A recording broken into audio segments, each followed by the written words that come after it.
I'll have a veggie patty with oregano bread, I think. Hey Sankalp, how are you? Hi. Saurabh, I was just wondering. It is closing time and there are so many breads left over. Should they be accounted for in today's budget or tomorrow's? They might, but won't they be able to sell it tomorrow as well? Yeah, So, do we really want them to include it? so that's a confusion actually. Yeah. ISB, the Premier Institute of Technology. Looks like we will get answers to our questions here.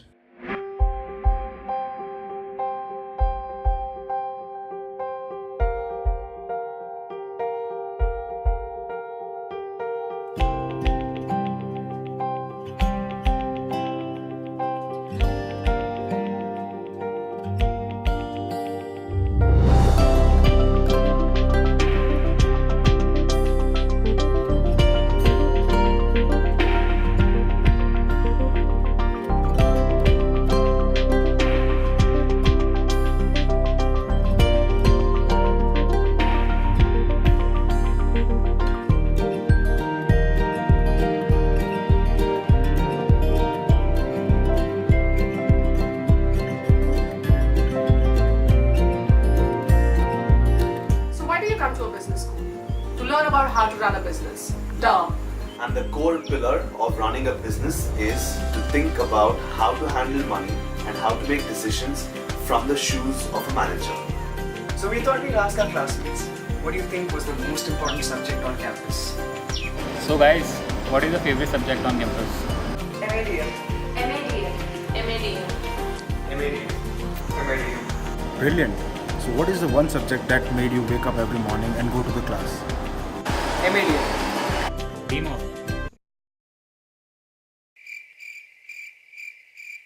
No guys, MADM.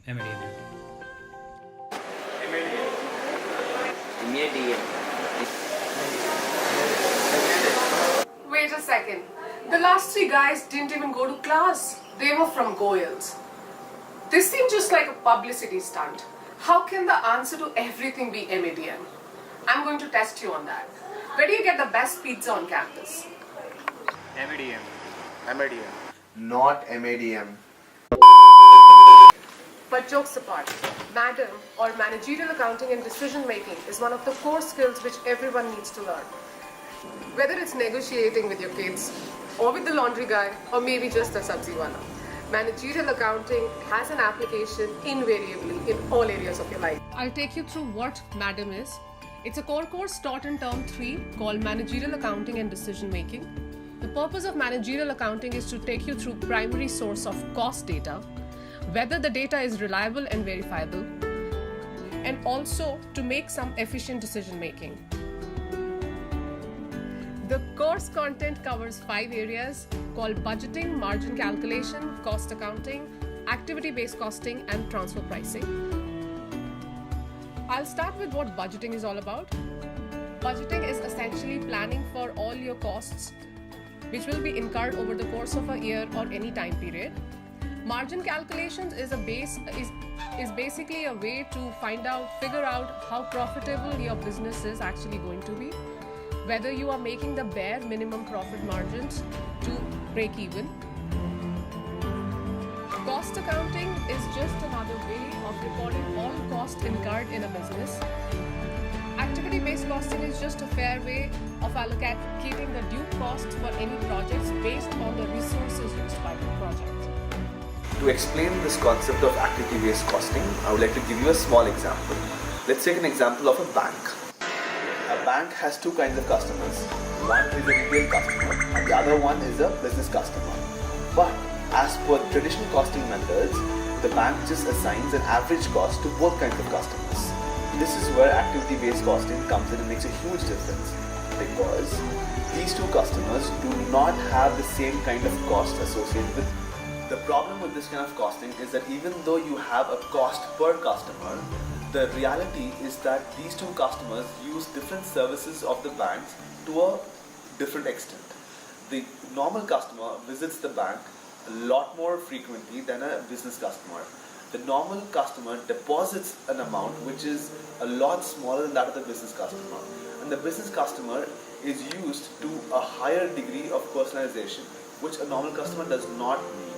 So the biggest advantage of cost-based accounting is that you are allowed to use those resources and take into account those services which contribute to the bank's true costs. The last topic is transfer pricing. Transfer pricing is another method you use to decide whether you're better off producing internally or outsourcing. Transfer pricing is basically the sort of accounting or the sort of decisions that you have to take to decide whether or not you produce something inside or whether you get it sourced outside. How? Well, take an example of a company that needs batteries. ABC company also owns EFGH batteries. Should they source the batteries from EFGH or should they go outside and buy Amaron batteries? The way to find this out is by calculating the total cost to produce this and whether or not a consumer would have readily bought EFGH batteries as opposed to the batteries of the market. This is a very important aspect of MADM because it tells you whether or not you should source something internally or whether you source it directly from the market. Managerial accounting will help you answer the following questions. How do managers keep track of costs such as labor, inventory, and other day-to-day expenses? How do firms decide on which product to continue and which product to stop production? How do firms decide on how much cash is required and how much money is required to be budgeted for their annual operations?